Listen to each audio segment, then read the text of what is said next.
Les révolutions de 1848.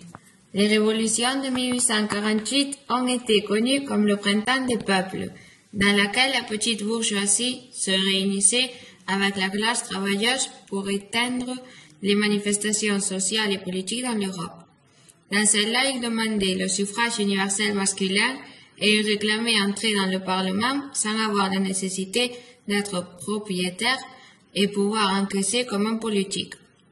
La démocratie, l'assistance sociale pour les plus démunis, le droit au travail et à la liberté de syndication, association et réunion des syndicats. Ces révolutions ont échoué, mais sa répercussion a été importante parce que ça a provoqué la chute de la monarchie française et qu'ils ont proclamé la Deuxième République en France, dans laquelle il s'est établi la journée au travail de 10 heures. 3 ans plus tard, un autre Napoléon supprime la République, ce qui a fait que tout revenait comme avant.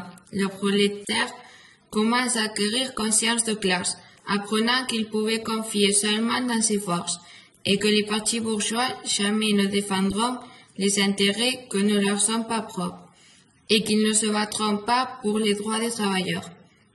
À partir de ça, le mouvement ouvrier s'organise en syndicat, éteindre les actions politiques pour le socialisme marxiste et avec l'anarchisme.